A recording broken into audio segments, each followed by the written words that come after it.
No se acuerdan. Bueno, no importa.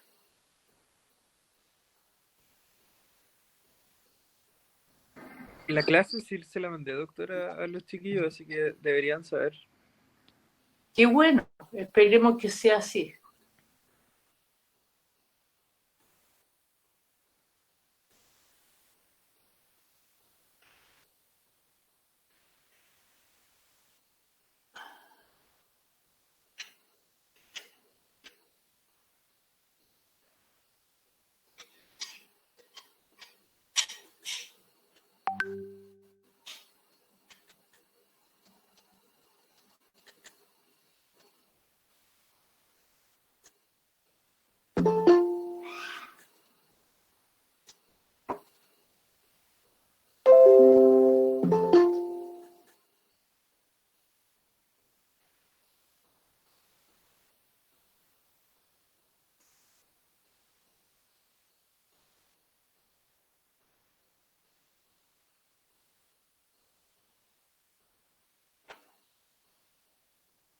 Voy a esperar a que lleguen todos ya.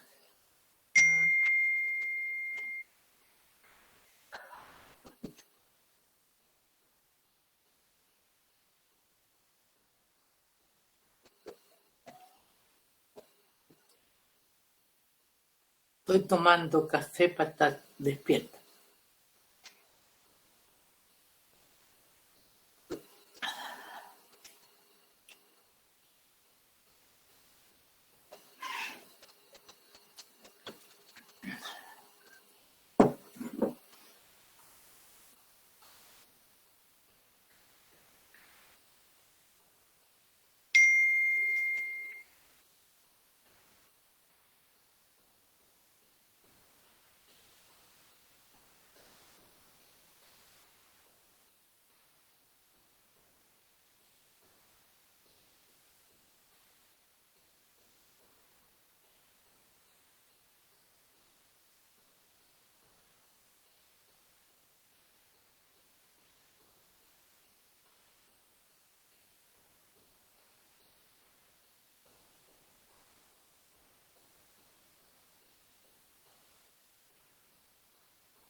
Bueno, vamos a partir.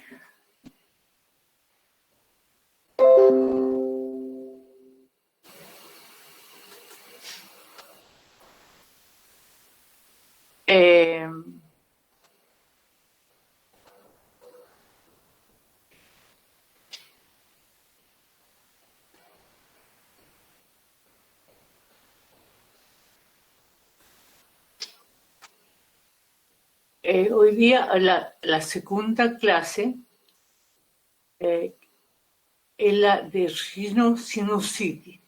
Es una clase que tú tienes muchas patologías, bastante diría yo, y la universidad puso que la rinoterapia crónica, la rinitis. Mira, yo voy a hablar de todas las patologías benignas, o sea, inflamatorias de la rinosinusitis,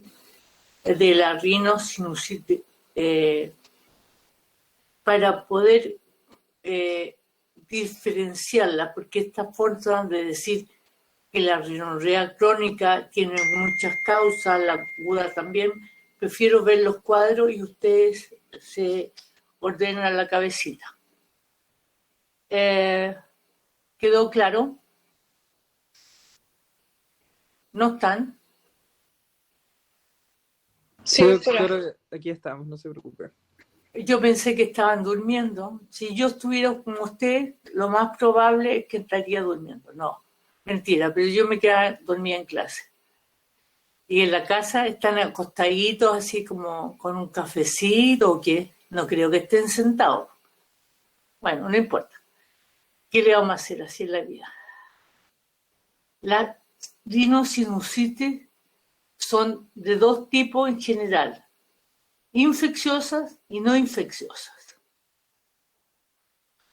Las infecciosas pues, son específicas y no específicas. Y las no infecciosas se dividen en alérgicas y no alérgicas. Y algunas son crónicas y otras son agudas. Por ejemplo, la rinitis viral y la rinitis bacteriana, que son específicas por bichos incluidos, son agudas. En cambio, en general, las no infecciosas son más bien crónicas, como la vasomotora, la vamos a ver de a una, más o menos, pero son distintas, ¿no es cierto? Entonces, vamos a empezar por una no infecciosa, muy frecuente, crónica, que se llama rinitis alérgica. Todos la conocen, todos la han visto, muchos la sufren, así que es un tema bastante importante dentro de la medicina y dentro de los otorrinos también. ¿Verdad? Lo tienen todos claro eso. ¿Cuántos tienen rinitis del curso? ¿O alguien tiene? ¿Nadie tiene? Yo tengo. Yo. ¿Todo bien? Ya, ¿y lo pasa muy mal? Bueno, aquí vamos a ver cuál mal lo pueden pasar. Ahí está el proceso, ¿no es cierto? El individuo reconoce sustancias distintas, que no, a la gente común y corriente no le pasa nada, y entonces aparece un cambio a la respuesta inmunológica y que eso da síntomas y signos, ¿ya? Son los signos y síntomas de hipersensibilidad. Oh, me quedo cortita aquí. Espérate, voy a tener que adelantar la diapositiva porque no. Ahí está entera. Después tenemos cómo se clasifica.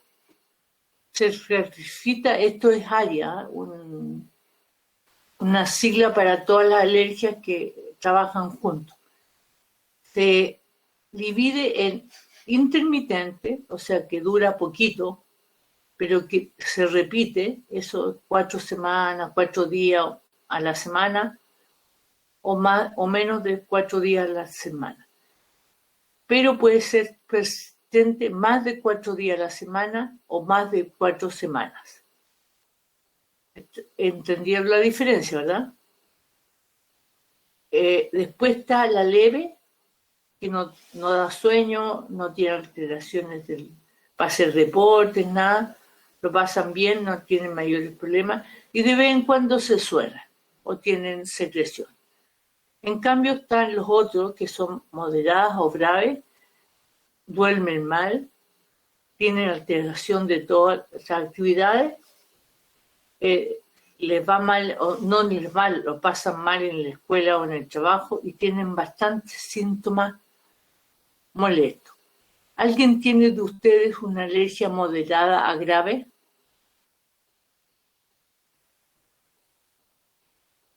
¿Nadie? ¿O están durmiendo? Doctora, yo antes sufría de alergia moderada, de rinitis alérgica moderada, pero después me operé, pero no, una operación para la rinitis, y ya no, ahora es más leve. ¿Y de qué te operaste? Tenía una hipertrofia faríngea y me tuve que hacer una faringitis, o sea, faringoplastia. Ah, estaba respirando mal entonces. Sí, tenía una obstrucción que cuando estaba de cuido, y además tenía kissing tonsils, y cuando estaba acostado tenía una obstrucción de hasta el 80% por el lado derecho. Claro, en general probablemente eso no sería, la molestia es toda dada por la obstrucción y no por la rinitis. Lo que pasa es que se confunde. Porque si uno tiene una obstrucción, también tiene rinorrea, eso lo vamos a ver después, porque uno produce mucha secreción para aumentar, no, lo vimos en la clase que les mandé. Uno respira por la nariz y humidifica el aire. Y cuando el aire no entra por la nariz y no puedes tragar la secreción, parece rinorrea. ¿Les queda claro? ¿O no? Sí, Sí, doctora. doctora. Bueno, ¿cómo se hace el diagnóstico?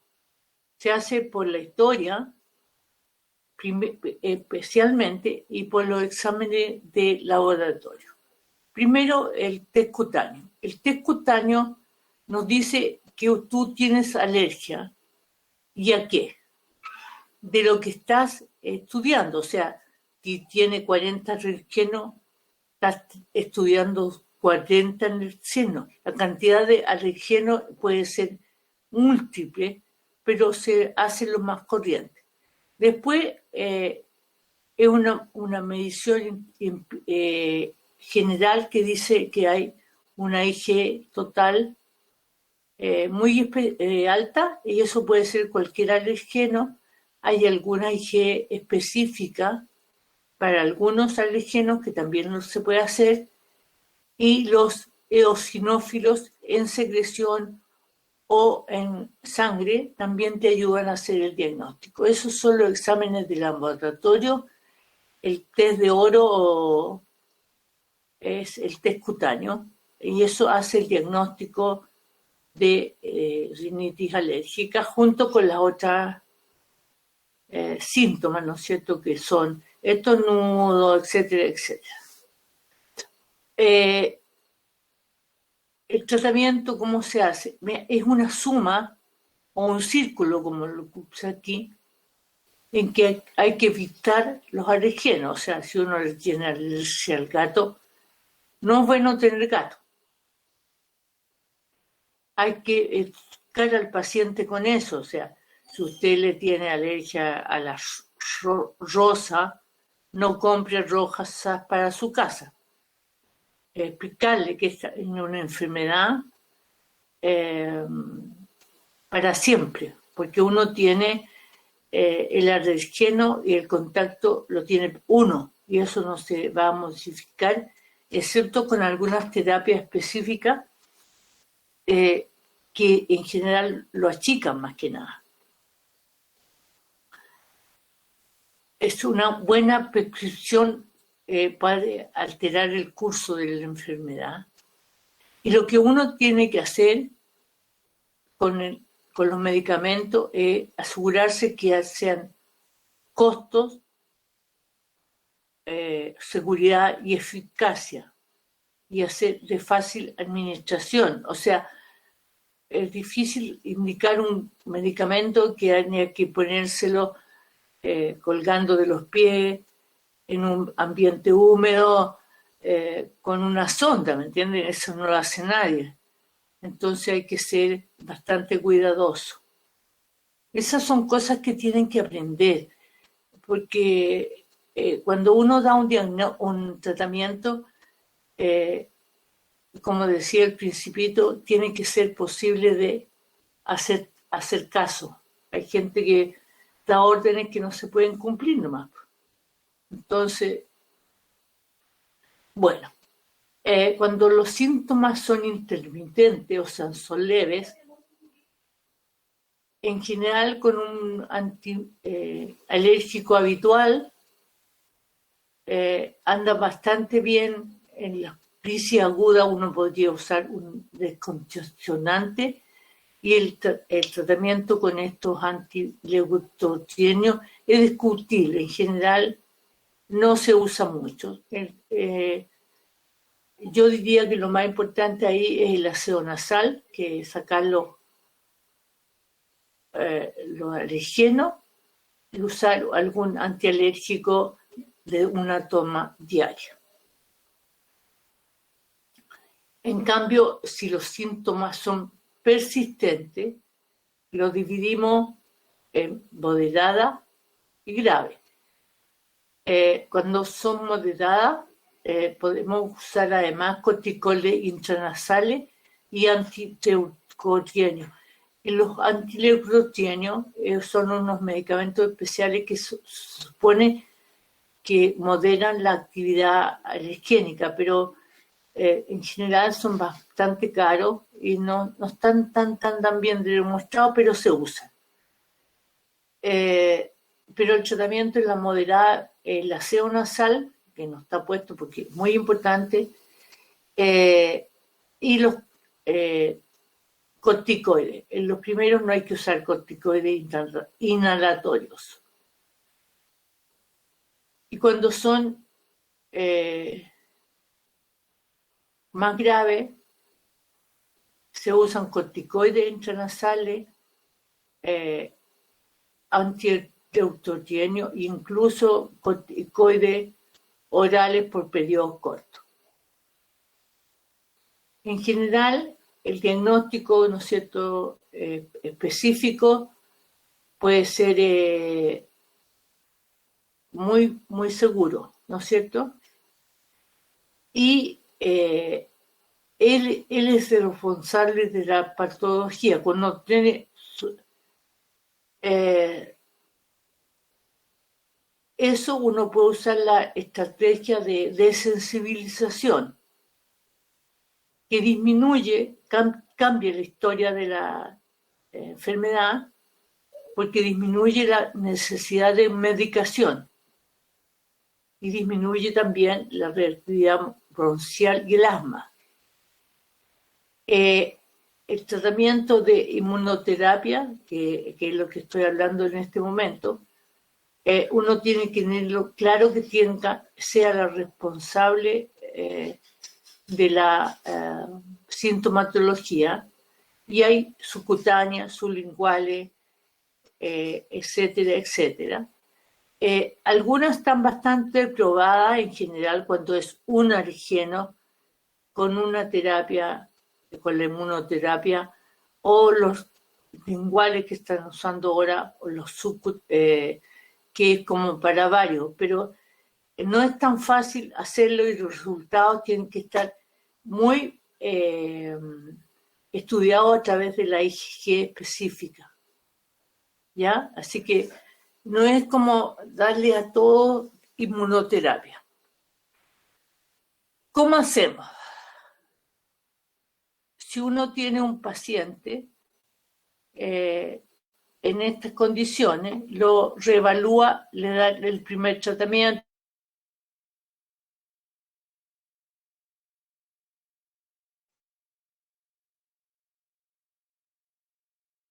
el segundo, según como las 4 semanas, entonces, si está mejor,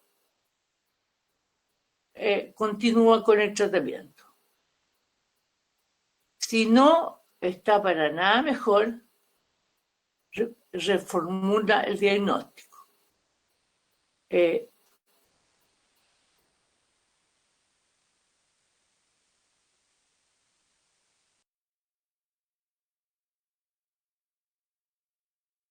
Busca alguna inflexión, aumentar la dosis de corticoide inhalado. No da mucho efecto. Puede usar descongestionante, puede usar por muro de hipertropión y usar curso corto de corticoide endovenoso a tomar.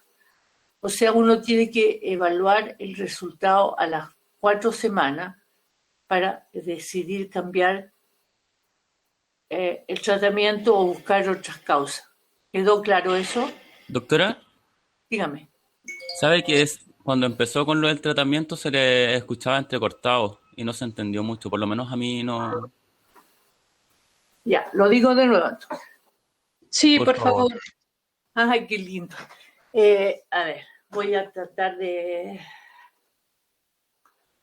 A ver, espérense un poco que tengo un problema con el celular que suena y suena. Voy a bajarla.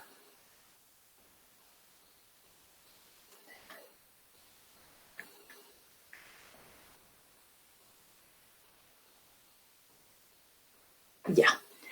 A ver, ¿cómo enfrenta uno una rinitis alérgica? Lo primero que tiene que ver es si el paciente tiene síntomas leves o intermitente o persistente. Los pacientes con síntomas leves, en general, lo que primero que hay que hacer es darle aseos nasales con agua con sal. O sea, suelo fisiológico y lavarle la nariz por lo menos 2 veces al día para sacar los alergenos. Eso es para todos. Pero en el caso de los leves, con eso, más un antialérgico a tomar de una toma diaria, llámese loratadina, pseudoloratadina, etc., es suficiente, ¿ya? No hay que usar nada más. Los otros descongestionantes tienen molestias, dan sueño, qué sé yo, y los antidiuréticos son muy caros. Entonces, si tiene una molestia menor, pues limpiarse y tomarse un antialérgico cuando lo necesite es suficiente. Después aparecen los pacientes que tienen síntomas persistentes, que podrían ser moderados, o sea, le molesta, pero no tanto. Entonces ahí el aseo, los antialérgicos, y uno usa corticoides intranasales para disminuir la respuesta alérgica local de la nariz. Y si el paciente tiene más molestia, uno puede usar corticoides a tomar en pulsos cortos, más los corticoides intranasales, más los antialérgicos, más el aseo. ¿Sí? ¿Ahora sí? Sí, doctora. Ya. Sí, doctora. ¿Una consulta, doctora? ¿Sí? ¿Cuál es el corticoide intranasal que ha visto más resultado o eso va a depender de la rinitis? No, en realidad no hay mucha trabajo que hablen de, porque cada laboratorio tiene trabajos que apoyan su caso, pero no hay muchos trabajos que los comparen. Entonces, ¿me entiendes? Pero en general funcionan bastante igual, ¿ya? Profesora. Doctora, ay, perdón. Iba a preguntar sobre si existía alguna contraindicación con los corticoides intranasales, como pólipos que tenga la persona o cosas así. Ni pólipos ni nada. En general están contraindicados en los pacientes con sangramiento y además, si lo usan por mucho tiempo, pueden sangrar los pacientes, sobre todo si lo usan mal, dirigiendo el spray hacia el tabique. Pero aparte de eso, porque no se absorben, no producen nada general, digamos, y a nivel local pueden producir sequedad y sangrado. Gracias. Doctora, otra Dígame. consulta con respecto a los corticoides. Más o menos, ¿cuánto tiempo es bueno mantenerlos o no hay que cambiarlos? Porque con los otros corticoides, como los que son orales, también tienen un tiempo más corto, después se cambian, pero no sé si con los intranasales hay que ir cambiándolos. No, mira, lo que pasa son cosas distintas. Los corticoides intranasales, la cantidad de corticoides que entra a la sangre es tan poca que no tiene ninguna injerencia, o sea, se puede usar por mucho tiempo. Lo que sí hay que tener cuidado es limpiar la cavidad antes para que funcionen bien y además de eso, que no se pase la mano y tenga mucha sequedad nasal. Esas son las dos contraindicaciones. Ahora, en general, cuando un paciente tiene una rinitis moderada, lo que uno le dice que lo use, por ejemplo, en los meses peores y después lo deje de usar y lo empiece a usar de nuevo. Pero no hay nada. Los antialérgicos, hasta ahora se ha demostrado que hay que cambiarlos más o menos cada 3 meses, la molécula, porque produce una especie ¿cómo se llama esto? Que el hígado empieza a eliminar más rápido la molécula antialérgica. Entonces hay que cambiar de molécula cada 3 meses, porque si yo no siguen funcionando. ¿Ya? Los corticoides a tomar son el pulso chiquitito de una semana, no más. ¿Quedó claro? Sí, doctora, gracias. En realidad esa era la pregunta, perdón, me equivoqué, era por los antialérgicos que era como que se cambiaba, perdón. Y tienes toda la razón, por eso te lo expliqué. Gracias, doctora. La otra cosa, cuando uno está pensando en un tratamiento inmunoterapia, que significa ponerle los alergenos de a poquitito, digamos, en ese caso es la única terapia que cambia la historia de la enfermedad. Pero tiene que estar muy bien diagnosticada, porque si no, no va a funcionar. Entonces, hay que tener una IgE específica y estar seguro que la sintomatología es por eso. Y entonces es súper bueno y se puede administrar históricamente subcutánea, pero hoy día aparecieron unos tratamientos sublinguales.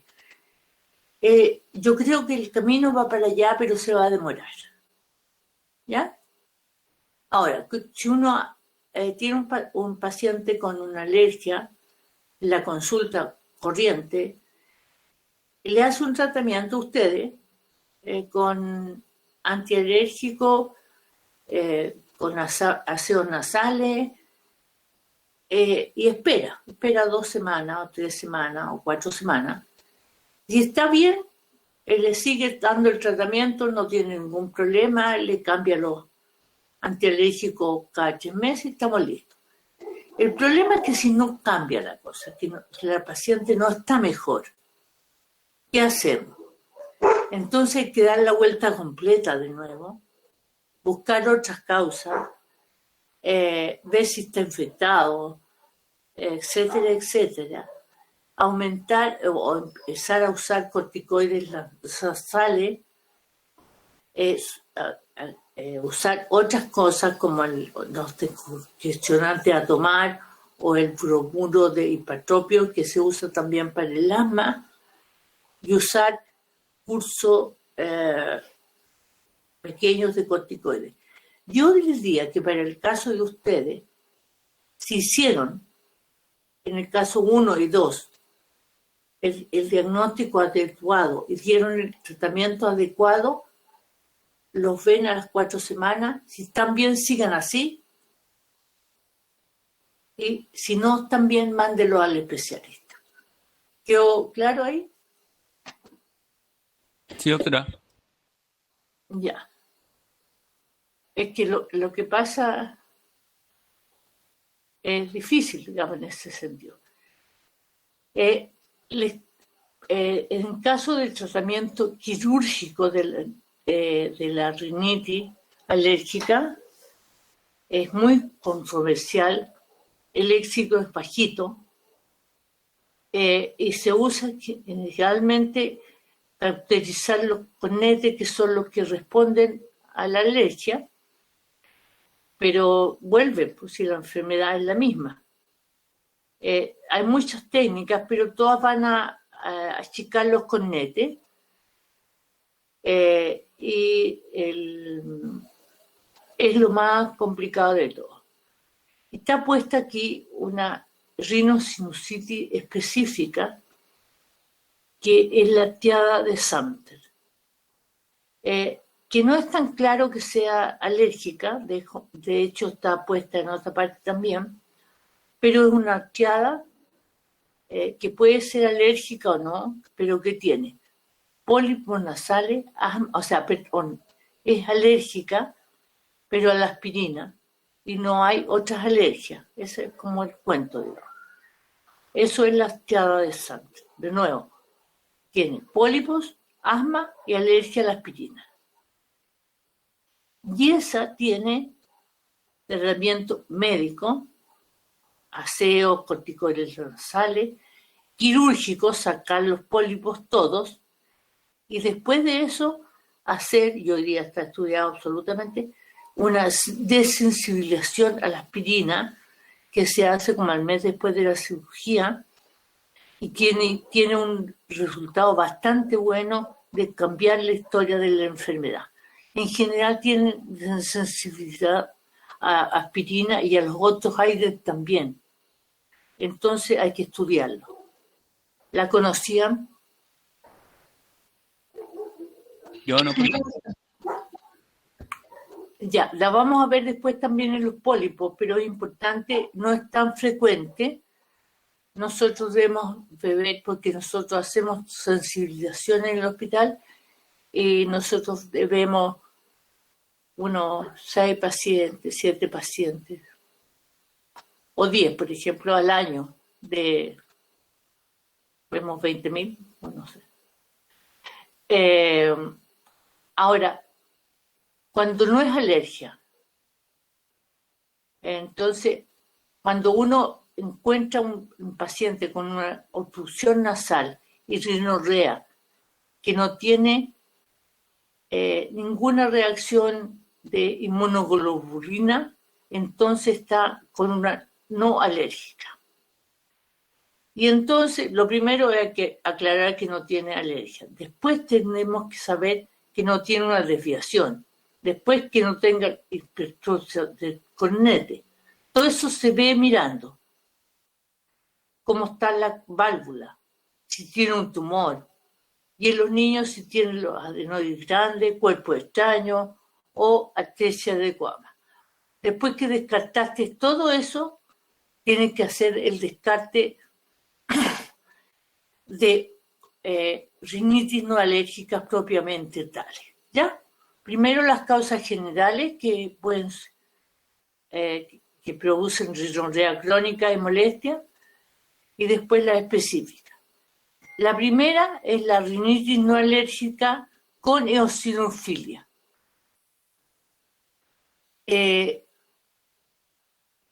Esta se llama así porque los test cutáneos son negativos.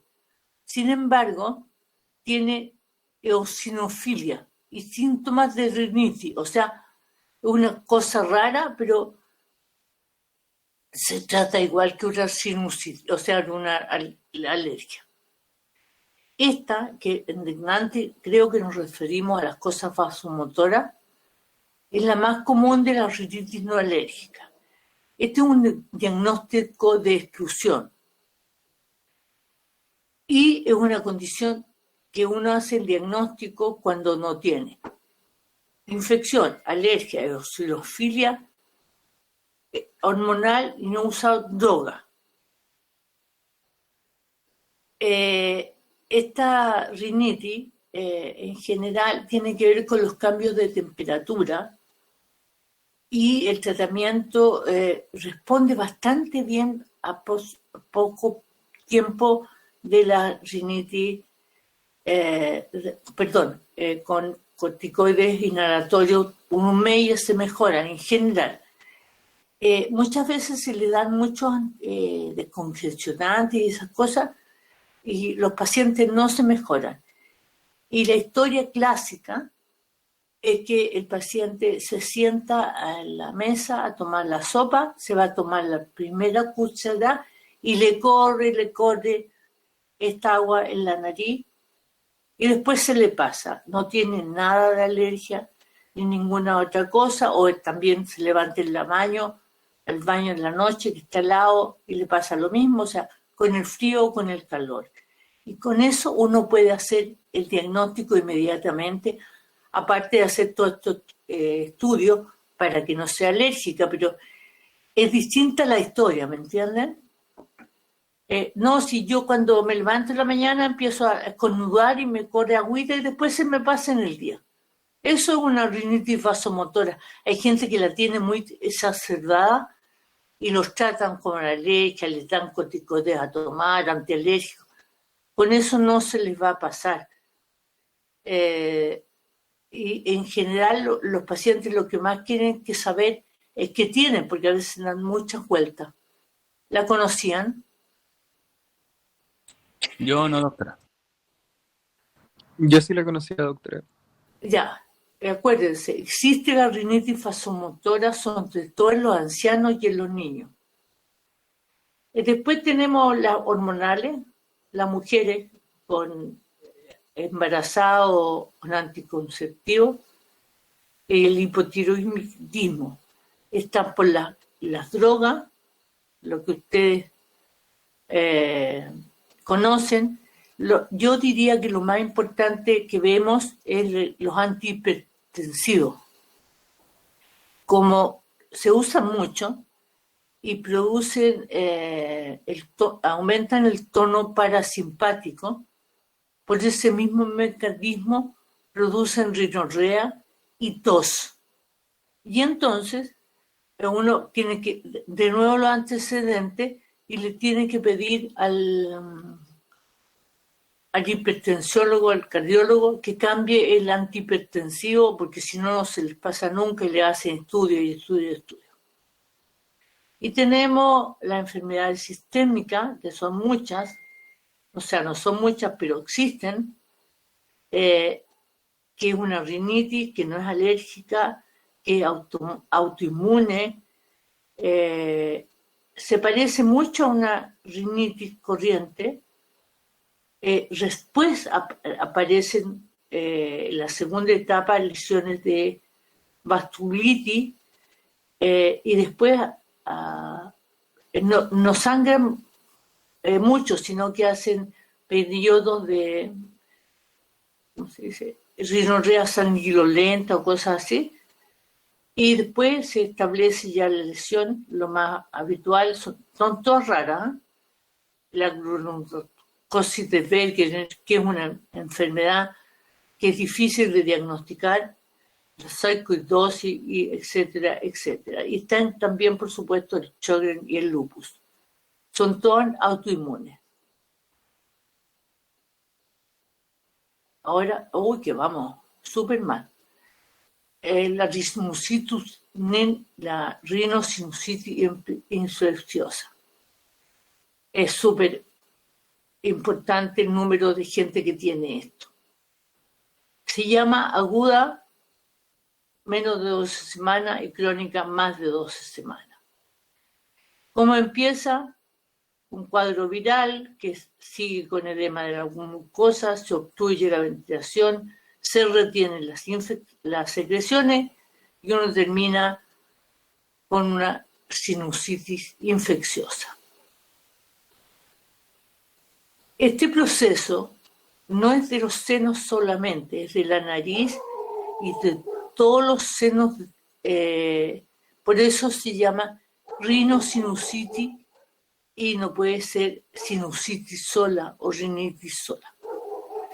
En general, la etiología suele ser bacteriana después de una enfermedad viral, pero también puede ser micótica, alérgica, vasomotora y autoinmune. O sea, todas las otras que vimos recién pueden convertir la nariz y los senos, dando la misma sintomatología. Pero vamos a hablar de la bacteriana. Lo más frecuente, el Streptococcus pneumoniae. Lo menos frecuente, el Streptococcus. El cultivo, hay dos maneras de tomarlo del meato medio, son cuando es sinusitis maxilar o por punción de los senos. En general, con suerte, tenemos un cultivo positivo del 60%. Muchas veces no podemos diagnosticarlo. Se diagnostica en forma clínica entre los síntomas mayores y los menores. Esto es un acuerdo de la Sociedad de la ERA en todo el mundo. Entonces se consideran esos como síntomas mayores y estos como menores. Entonces, cuando tú tienes dos síntomas mayores, por ejemplo, congestión facial y dolor, o congestión, obstrucción nasal, o rinorrea purulenta y hiposmia, tiene el diagnóstico de rinosinusitis aguda. Y cuando tienes 2 menores, o sea, le duele la cabeza y tiene fiebre, y además tiene congestión nasal, entonces pues, son 2 menores y un mayor. El diagnóstico es clínico con esos conceptos. ¿Me entendieron? Oh, Sí, doctora. están durmiendo felices, yo también. Ya. Por lo tanto, el diagnóstico es clínico, se ve así, corriendo la púa entre el meato y el cornete. Eso uno lo puede ver. Les iba a decir que uno, si no tiene un espejuelo nasal, puede tener un otoscopio y mirar con el otoscopio en la nariz y puede ver esto mismo. Y esto más los síntomas, se acabó la pelea. ¿Por qué? Porque la radiografía y los escáneres no son tan confiables. Si uno ve eso, claro, es otra cosa. O eso, con aire entre medio. Pero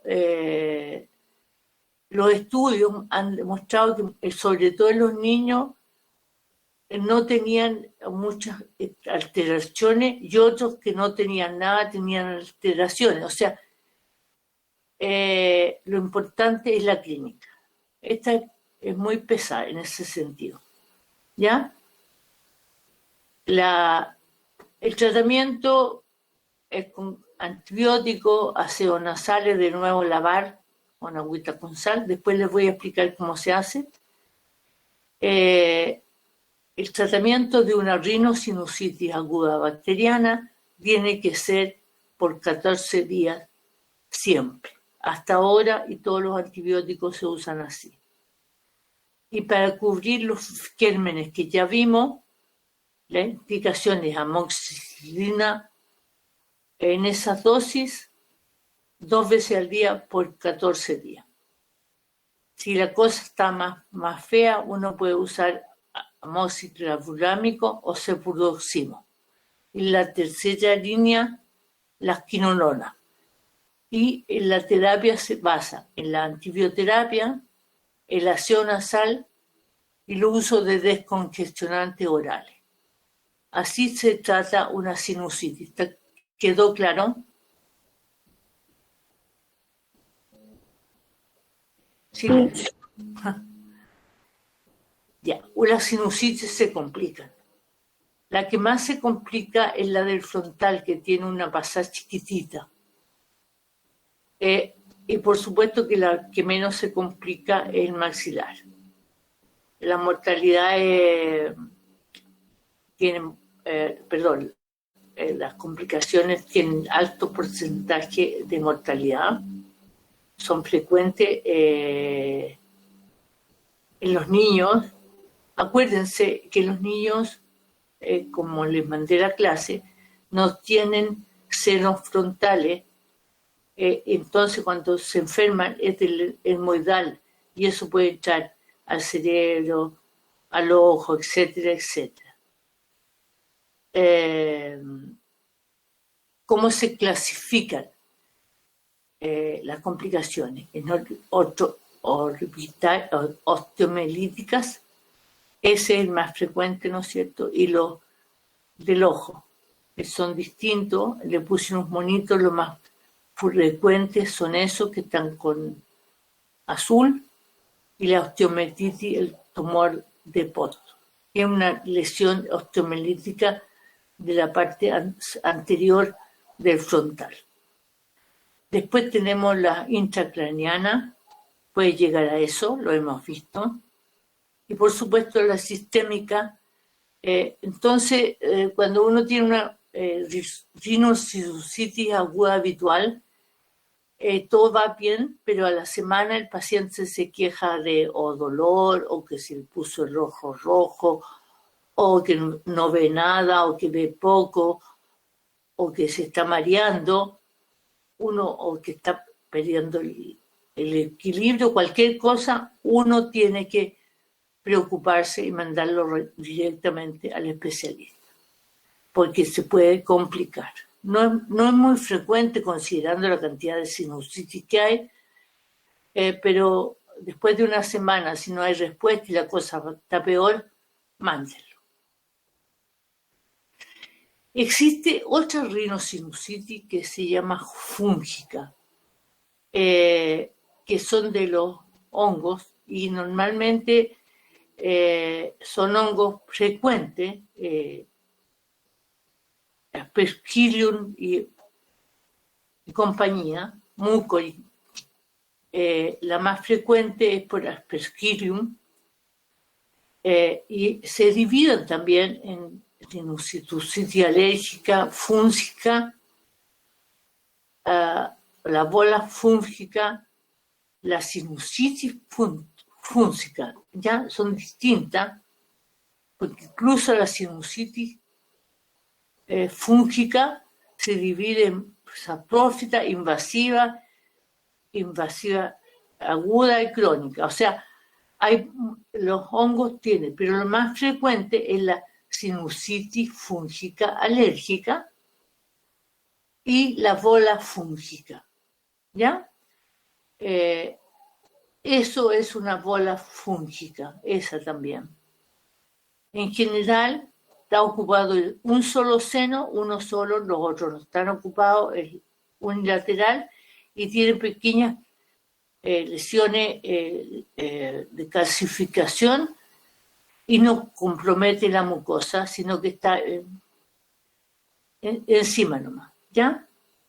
La alérgica tiene síntomas parecidos a la sinusitis, pero tiene que, en general, está ocupado el seno, se acompaña de pólipos y tiene la mucina alérgica. ¿Ya? Ahora, la invasiva, que significa que el hongo entró al torrente sanguíneo por vía arterial, es bastante más complicado y una cirugía muy grande y son bastante caros, o sea, bastante invasivos. La mortalidad es alrededor del 40-50%, y vemos por lo menos 6 casos o 3 al año, sobre todo en primavera y en otoño. Y ahora vamos a ver la poliposis nasal. Esta está puesta específica. La poliposis en general es desconocida. Hay muchas enfermedades que tienen pólipos, como la que veíamos recién, la micótica. Hay algunos alérgicas. La tiara de Samter, por ejemplo, es alérgica a aspirina. O sea, hay muchas causas. Y en general se ve en los jóvenes y adultos medianos. El examen del diagnóstico de poliposis es mirarle la nariz al paciente y también con rinocidroscopía si son chiquititos como eso. Pero si son grandes como eso, se ve levantando la nariz, ¿me entienden? Y la imagen, en general, es un escáner digital para ubicar el tamaño de los pólipos.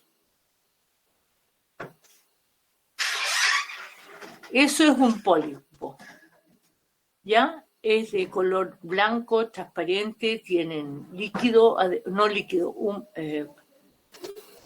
y llegan a colgar por la nariz. Puede ser uno o varios, pero en general son bilaterales. Cuando uno tiene una lesión poliposa unilateral, no tiene una poliposis nasal. Eso es otra cosa. Entonces, tienen secreciones nasales, congestión, rinorrea, no tienen olfato, tampoco gusto, les duele la cabeza, les duelen los dientes. En general tienen mucho ronquido y los sangrados son frecuentes, ¿ya? Como sabemos, pueden tener muchas causas. Se ve como factor de riesgo el asma, ya la vemos en la sinusitis, perdón, la sensibilidad a la aspirina, la triada de Sumter. Después lo vemos en la sinusitis micótica alérgica, se ve también en la fibrosis quística, el síndrome de Stewart, que es una dermatosis rara, se ha definido por causa de la vitamina E y los antecedentes familiares. O sea, todo eso puede ser una poliposis nasal. Y uno cuando se encuentra algo, un pólipo, tiene que estudiar todas esas cosas, sobre todo la sinusitis micótica, la sensibilidad a la aspirina y el asma. Por supuesto que provoca una apnea del sueño, brote asmático y, por supuesto, sinusitis bacteriana. La prevención. Tratar las alergias, tratar el asma, evitar los irritantes, hacer hábitos de higiene, humidificación del ambiente, y si la gente trabaja en lugares con mucho polvo, qué sé yo, lavar la nariz, que ya hablamos. La histología es bien especial. Son los pólipos que yo le mostré, con mucosa mucocerosa, hay una hipertrofia epitelial, y hay edema de las glándulas que producen secreción en la lámina propia, y además, que no me quedó ahí, depósito de eosinófilos. En general son como granulomas eosinófilos, los pólipos. El tratamiento depende de los grados. Cuando son chiquititos, uno le hace un tratamiento local con ácido nasal y corticoides inhalatorios, y le podría inyectar o hacer a tomar, si está infectado, antibiótico y corticoides en pulsos. Ahora, si uno tiene más poliposis, más grande, avanzado, digamos, entonces hay que hacer tratamiento médico, o sea, todo lo que dijimos acá, lo limpiamos, le damos todo, y además lo operamos. Y cuando lo operamos, tenemos que, se hace por vía endoscópica hoy día, se retiran todos los pólipos y hay que limpiar todos los senos para que se aireen y mejore la mucosa. Estos casos, por lo menos, tienen recidiva alrededor del 50%, sobre todo los casos grandes, los asmáticos, etcétera, etcétera. Y en el caso de la alergia al AINES, la triada de Sumter, recidivan 100%. Entonces, en esos casos, hay que hacer la desensibilización a la aspirina, más el tratamiento médico, más el tratamiento quirúrgico. La desensibilización va después de la cirugía y es un tratamiento médico para desensibilizar a la aspirina. ¿Lo entendieron eso? ¿Saben lo que es desensibilización? Es como ir dando dosis bien pequeñitas hasta que la persona se, entre comillas, acostumbre inmunológicamente. Perfecto. Y en este caso hay que hacerla hospitalizada, tener todo el estudio, haberle sacado todos los pólipos, y uno le pone le va aumentando las dosis para que tenga menos respuesta inmunológica, y después se mantiene dosis pequeñitas durante mucho tiempo. O sea, es un tratamiento largo, pero realmente efectivo, porque si no, nos puede estar operando todos los meses o todos los años porque recibe al tiro. ¿Alguna otra pregunta? ¿Ninguna? ¿Muchas? Bueno, tan calladito, ¿no? Un otorrino haciendo cirugía, partimos así, hoy día usamos solo endoscopio, nos pone contentos. ¿Cómo están? Bien, doctora, Bien. gracias. Qué bueno. Oye, nos vemos la próxima semana. Les voy a mandar estas 2 clases y lo que tienen que estudiar para la próxima semana. Por favor, pregúntenme lo que quieran. Yo tengo tiempo, no tengo mucho tiempo, pero sin ganas de enseñarles, ¿ya? Muchas gracias, Muchas doctora. gracias. Agradece mucho que tenga la disposición. No, y de todas maneras, Doctora. sí, voy a tratar de mandarles todo lo que no pueda enseñarles por el corto tiempo, pero necesito que ustedes estudien, me escuchen y además de eso revisen algún tema y mándenmelo a preguntar. Si lo peor que va a pasar es que yo les diga no lo sé, estudiémoslo. Y eso puede pasar siempre, pero es lo peor que va a pasar, ¿ya? Así que nos vemos en una semana. Cuídense mucho, todos. Nos vemos, Gracias, doctora. doctora. Gracias, doctora. Bien. Ya, Gracias. chao. Muchas gracias, doctora. Gracias.